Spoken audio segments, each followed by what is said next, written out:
Hi, my name is Chelsie, and I'm an alcoholic.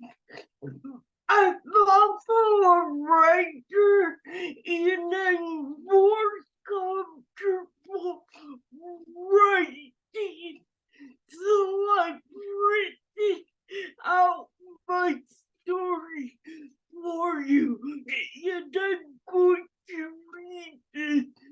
So I hope that's okay.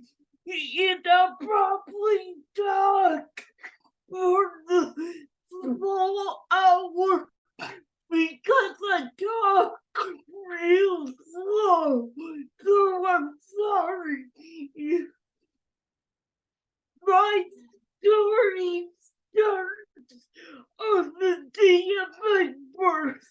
Of course, everyone can say their story starts on the day of the birth.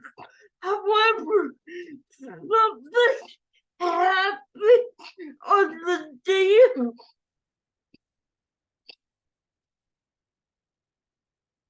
Hold on, sorry.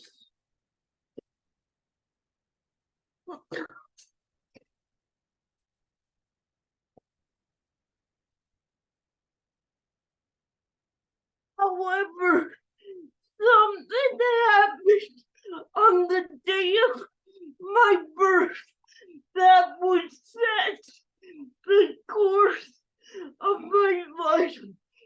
You see, as I was born, my mom was sent to tour, and as a result, I was born unconscious.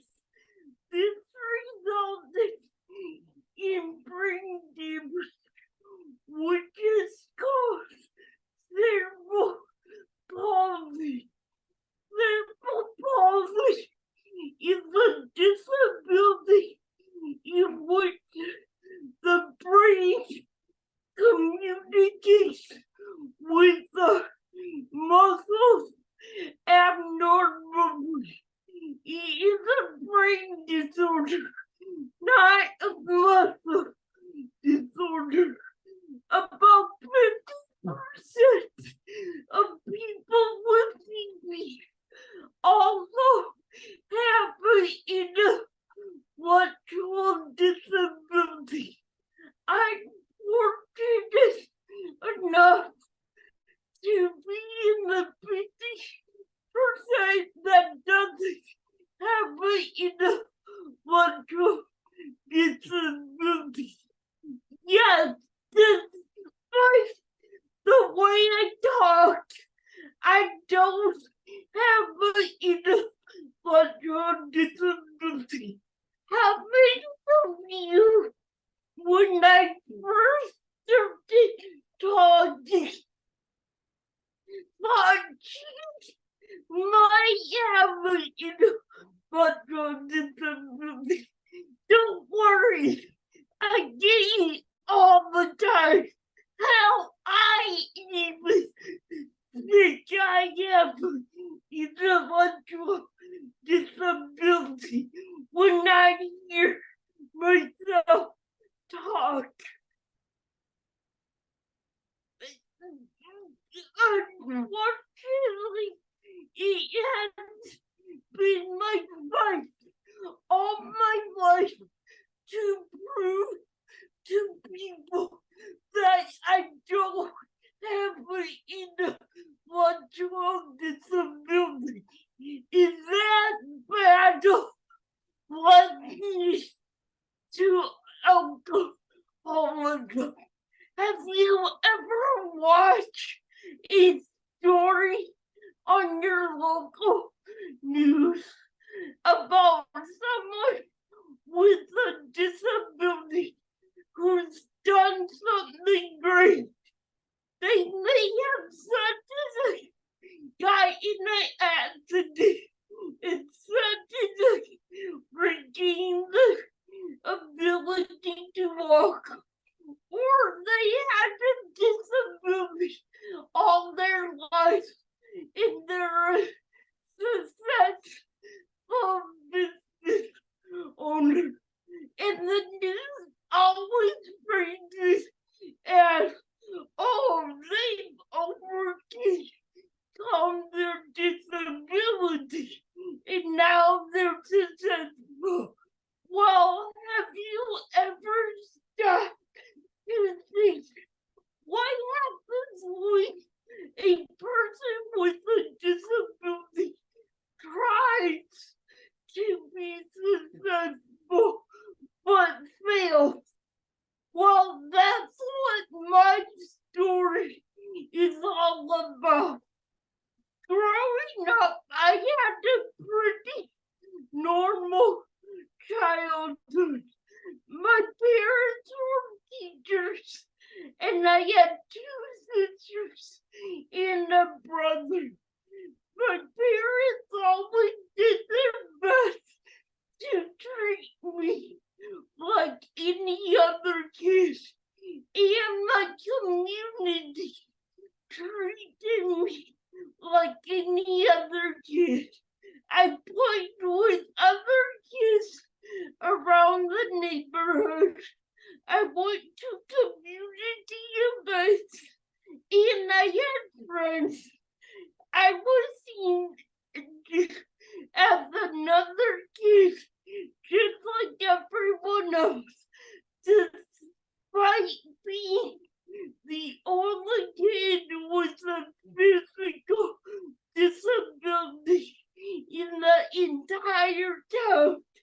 Hell, I didn't even know anyone with a physical disability until I was 13. Like I said, my childhood was pretty normal, but that doesn't mean there weren't problems. Depression and suicidal ideation is a big part of my story. The first time I remember thinking about hurting myself is 6th grade, and from then on, depression was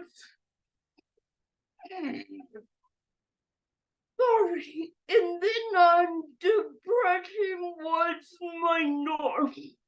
And it would be real easy to say it was because of my disability or because I was different than everyone else. But my parents taught me not to blame things on my disability. I'm sure it was a little big part of it, but I also think my personality was different. You see, I didn't really care about fitting in with my peers. I wanted to fit in with the adults. I just got along better with adults. But when you're a kid, adults don't always want you around. And that was extremely difficult for me. Because I was so focused on adults, I didn't dare think about drinking. I didn't even have an opportunity to drink. Looking back, I think my peers were scared I would tell on them, and they were probably right, to be honest. In college, I excelled. I was a top student, and all the professors doted on me. They would tell me, Chelsie, you're going to do great things. You're going to be so successful.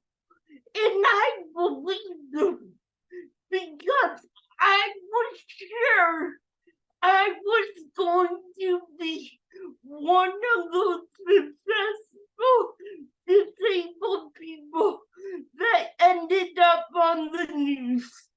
Outside the classroom, I was making friends with disabilities for the first time.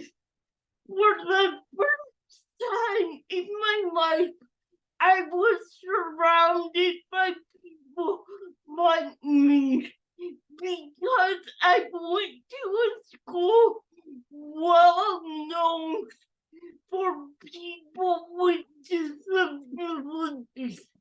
I say it was here where I got my informal education on disability. I didn't get a formal education on disability, but I'll tell you about that later. It was here where I discovered I could be a leader in the disability community. I remember one professor said she could see me being a leader of a national organization. And again, I believed her, just adding to the pressure to be one of those people with disabilities on the news. I did drink in college, but I wouldn't say I was an alcoholic from day one.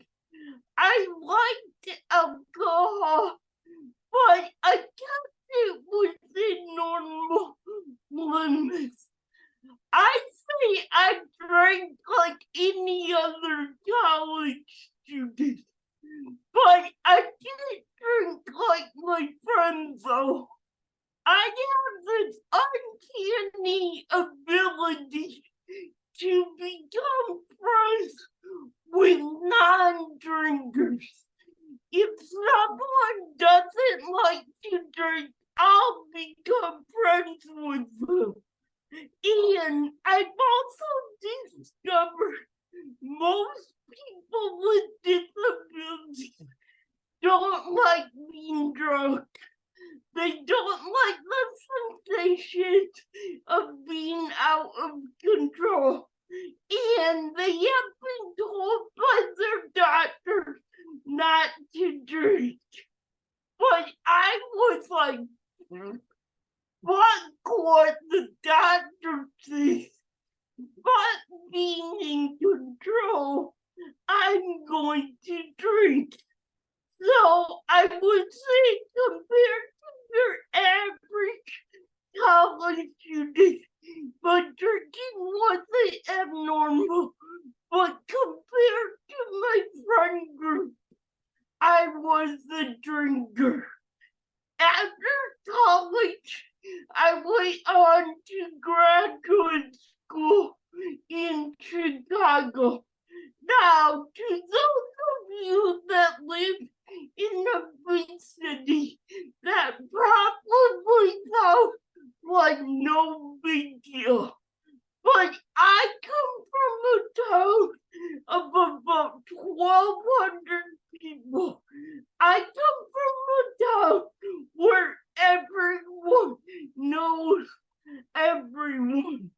On my 18th birthday, the cashier refused to sell me cigarettes and then called my mom. So it was a pretty big deal that I, who was severely disabled, who had never been to a city bigger than Minneapolis, was going to the third largest city in America. And on top of that, I was going to the #1 rated program in my area of study. Man, I thought I was hot I thought I was going to be a disability scholar. I thought I was going to get my master's and then get my PhD and then go on to be a president of some national organization. I was definitely going to be on the news. But plans don't always work out the way they're supposed to, do they? No, they don't. And for me, nothing went the way it was supposed to. Starting with the first month I was there, the first month I was there, I got hit by a car while crossing the street. I wasn't hurt too bad, but my 300-pound electric wheelchair did fly 10 feet. So that was the opposite way to start my time in Chicago. And things never got any better. I could go through all that went wrong, but I won't. I'm going to talk long enough. But needless to say, I wasn't successful. And after 3 years, I had to admit defeat and move back home to my parents' house. This was incredibly defeating to me. It was the first time in my entire life I had failed at something so big. But I still had hope. I still thought I would get a job. I mean, I had a college degree, and my GPA was 3.8, and I had a good recipe. Surely someone would hire me, right? Well, I was wrong. I applied to over 200 jobs, and I didn't get anything. So now I was really depressed. And after one night of fighting with my job, with my dad over my finding the job, I tried to hurt myself. I was taken to the ER, but it was a small town, and they kind of looked the other way. But after that night, my parents decided I needed to get an apartment of my own to be independent. So they helped me get an apartment of my own. And while I was decided to be on my own for the first time, I still was struggling with depression. I still thought I was a failure because I didn't have a job and I didn't finish graduate school. And I ended up in the mental health hospital numerous this time. I can't even tell you how many times I ended up there. I personally believe the doctors were quicker to put me in the hospital because I have a disability and I'm seen as a vulnerable person. Then, after 4 years of living on my own, I found alcohol. I had drank all this time, but I was a normal drinker. But that all changed in 2016. And the reason it changed was I got my heart broken for the first time. My boyfriend broke up with me. He was my best friend and my drinking buddy. And when he broke up with me, I was like, fine, if you don't want to be with me, I'm going to drink. This was a trigger, but I don't blame my alcoholism on it. I use this analogy. I always had an addictive personality, and it was just a matter of time before I became alcoholic. I use this analogy. I was walking in the forest and I tripped on that particular rock. I tripped on my heart being broken. But there were lots of rocks and I was going to trip eventually. So it was just a matter of time. I remember like early on in my drinking, before anyone really knew, I had ran out of vodka. So I decided to run to the liquor store.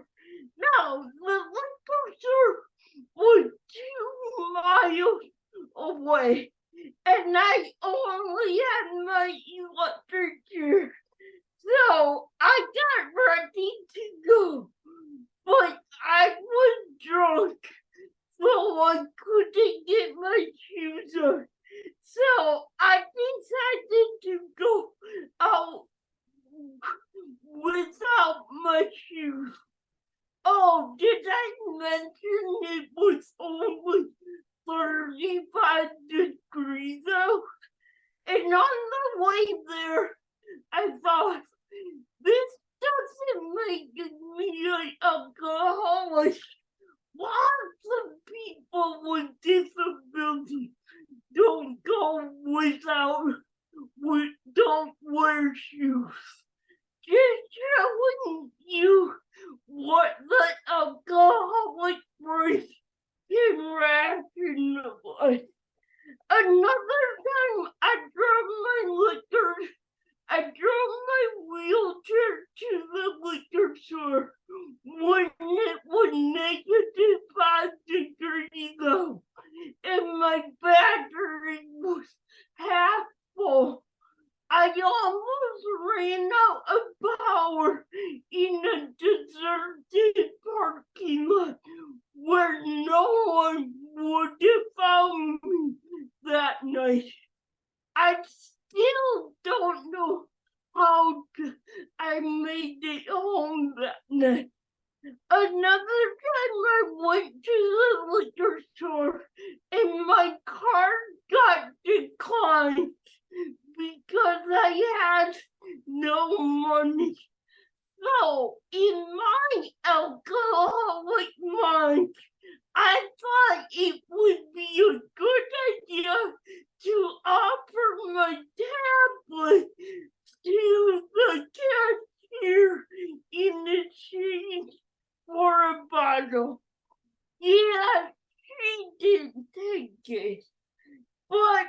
my carefree days of drinking quickly came to an end.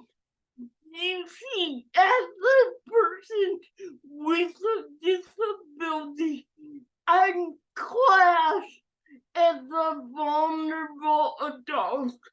And because of that, I had social workers that came and checked on me. And I also had people coming to my house multiple times a day to help me. And they were legally required to report if I was heavily intoxicated. I always told myself to wait until after they left to start drinking. But I think we all know the alcoholic mind well enough to know that didn't happen. Every time they found me heavily intoxicated, they were legally required to call the police, and the police were legally required to send me to the hospital. Over the course of the year that I drank, yes, I only drank alcoholic for 1 year. Well, a year and a half if you count the early days when no one knew. Over the course of the year, I must have been in the ER 15 times. And my trip to the ER drove the hospital nuts. Normally, when they send someone to the ER, they send some people to detox. But they couldn't send me to detox because no detox center would take me because they were unequipped to handle someone with a physical disability.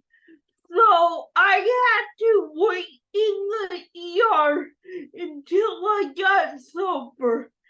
This took valuable resources from the small ER. So yeah, the ER pretty much hated me. My social worker tried to get me in treatment, but again, no one would take me because I had a physical disability. It took 5 months for her to find a treatment center that would take me. During the time I was happy, I didn't want to get sober. So I was hoping she wouldn't find a treatment center. And when she finally did, I was like, oh shit. She found a treatment in a nursing home for people that couldn't go through regular treatment. And I stayed there for 3 months. But I was able to come and go. And so in my alcoholic brain, I made another bright decision and I drank. Yeah, that didn't go over too well. After 3 months, I went back home And guess what my alcoholic asked this? Yep, you guessed it. I wish straight to the liquor store. I had no intention of stopping, and I drank for 2 months, and then I went to another treatment. This time, I went to a hospital, and as soon as I got back, I was headed to the liquor store. Still, I wasn't willing to stop. During this time, my parents were very concerned. My mom called me on Facebook every night to see if I was drunk. And when she saw I was drunk, she would start crying. And then she would call me at 6 a.m. to see if I made it through the night. She called me at 6 a.m. because she would stay up worrying about me all night until finally she couldn't take the worrying anymore, and then she would call me. They would also drive 3 hours one way to bring me home. I would get drunk, call them, tell them I couldn't live like this, and to come get me. And then, as soon as I got sober, I wanted to go back to my apartment so I could drink again. And because my parents firmly believe in treating me like everyone else, they would drive me back. We did this maybe 10 times in 6 months. Also, during this time, I became addicted to porn. Yes, disabled people can have sex. Even severely disabled people like me. I don't know, but for some reason, people think we can't have sex.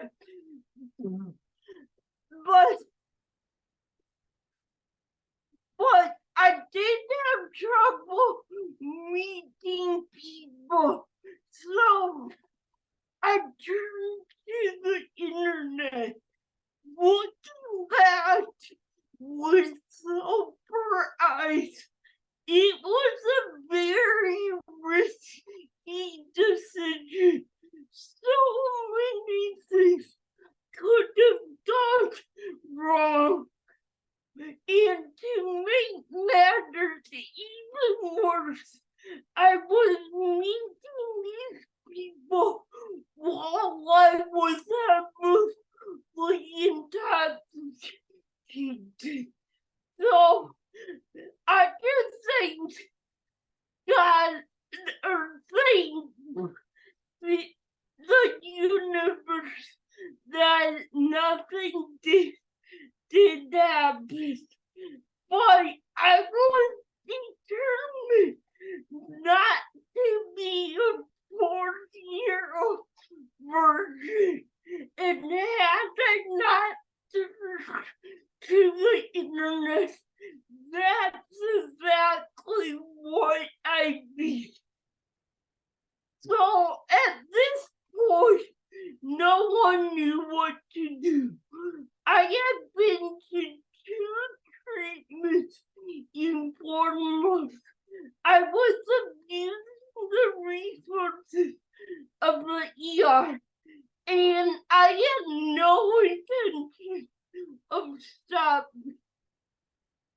finally, my social worker suggested that I move to a group home. At first, I told her absolutely not. I pictured the group home as a place for people with intellectual disabilities, and I had spent my entire life proving that I did have an intellectual disability. I pictured a place where I could have freedom. Plus, the honest truth was, I didn't want to stop drinking. It was still my choice to go, and I said no way. Then I had a meeting with my parents and my aunt.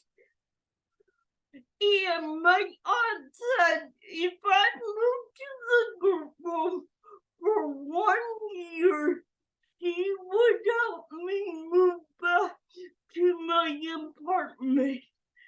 I knew if I didn't go to the group home, the state was probably going to take me to court and have me declared incompetent. And I knew if that happened, I had no chance of ever drinking again. And that was my goal. What was the quickest route to drinking again? But I was still hoping that I wouldn't have to go. I was hoping there wouldn't be a problem. There would be a problem. For example, we toured the group home, and the group home said they wouldn't provide soda. I would have to buy my own. Now, if anyone knows me, they know I only drink soda. I drink like 6 a day. So I told my dad I couldn't move because they wouldn't buy me soda. And you know what he said? He said, I'll buy you this. He said, I'll buy your damn soda. Then I said my wheelchair wouldn't fit in the house, but my social worker took care of that excuse and had me tour the group home in my electric wheelchair. So, having run out of excuses, I agreed to move. That first year in the group home, I was miserable. I was not a fun person to be around. Around my house, we call it the time when I hated everyone and everything. And that was, it pretty much was. I was the definition of a dry drunk. I was sober, but I didn't want to.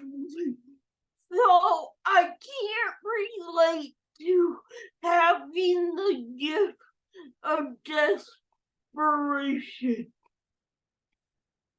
After that first year, my dad and my aunt were true to their word, and they helped me move back to my apartment. the day I moved, I was so excited.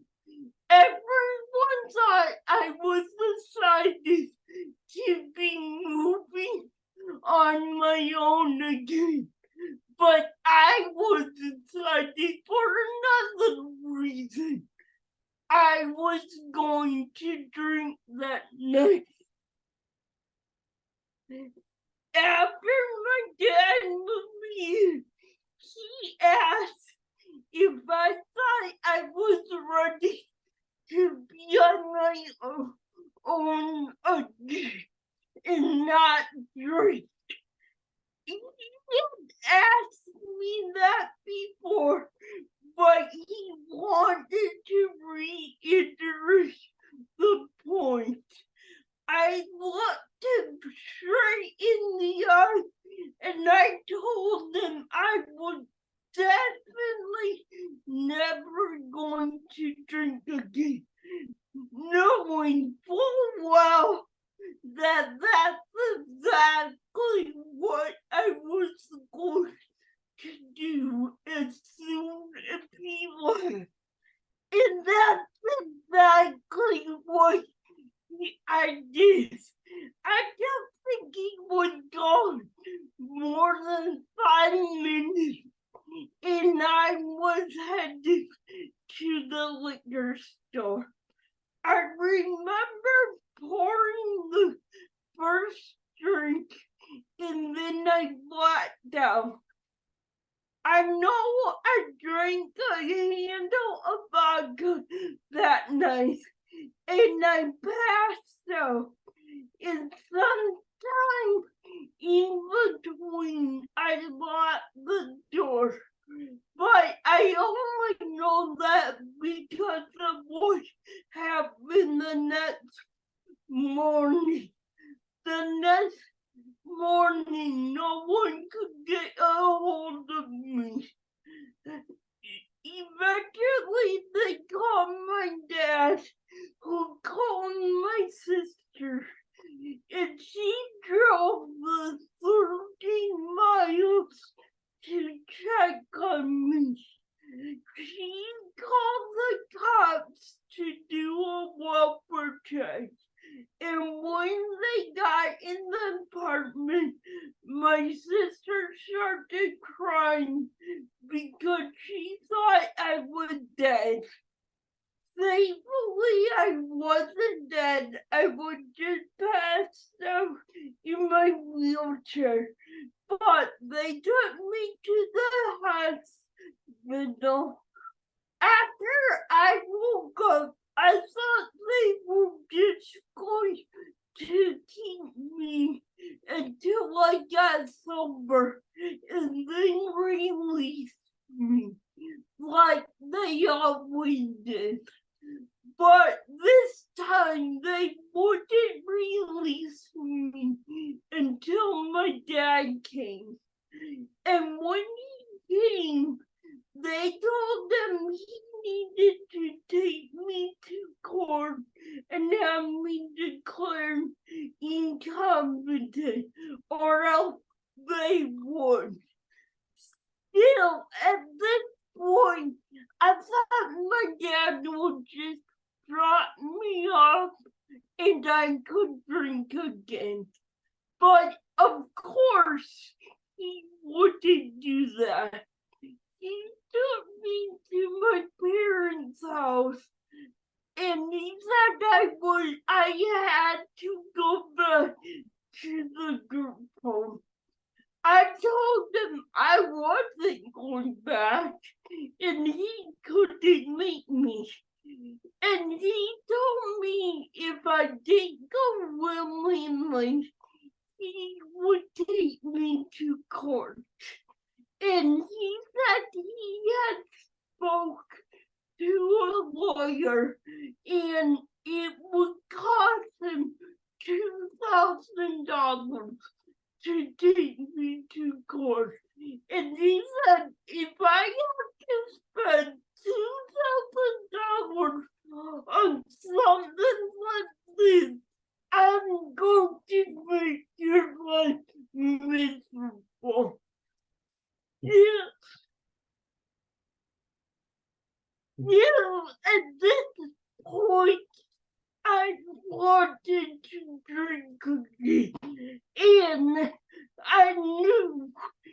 if I got taken to court, there'd be no chance of me drinking again.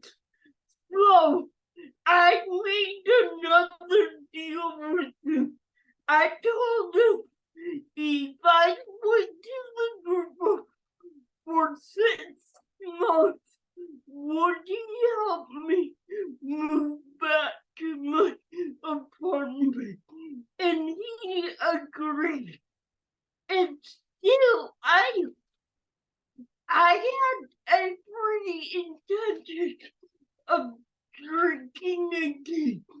But in the 6 months, my attitude started to change.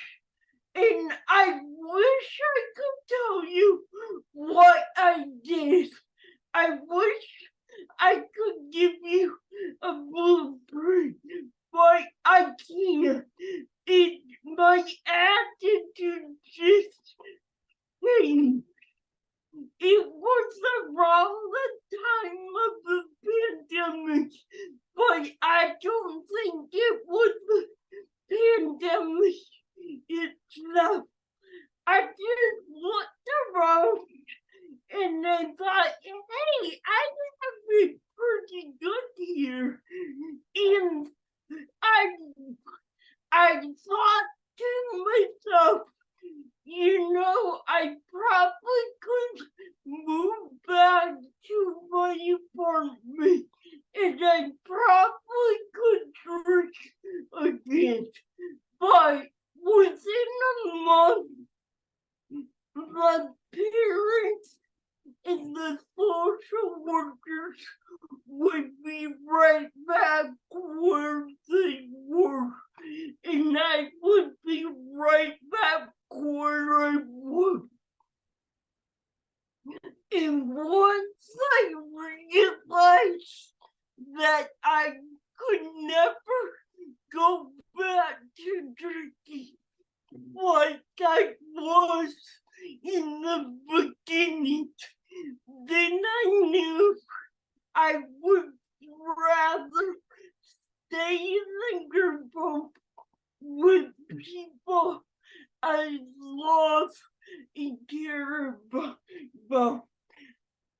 I know that when you do secrets in AA, you're supposed to talk more about what you did and what it's like now that you're supposed to talk about your drinking. But I think it's important to show people what it was like for someone with a disability. But now my life has never been better. I've been sober for years, and for the first 2 years, I was miserable. But for the last 2 years, my life has been awesome, and I'm a completely different person. It wasn't AA that helped me. I wasn't going to AA at the time, and it wasn't this meeting. Although I do like this meeting, but it wasn't the meeting that helped me. For anyone that knew, I would say do what works for you. I haven't done this stuff. I don't have a sponsor, although I'm working on that. And I don't have a higher power, not even a doorknob. but I just do what works for me. And if you don't know what works for you, maybe try the steps until you can figure out what works for you. So I gave the speech about a week ago, and someone said my story shows perseverance. I don't really agree with that because if my story shows perseverance, it shows that I was going to persevere and drinking at all costs. But I do think my story shows resilience. I was on top of the world, and then I was knocked down, and then I got back up.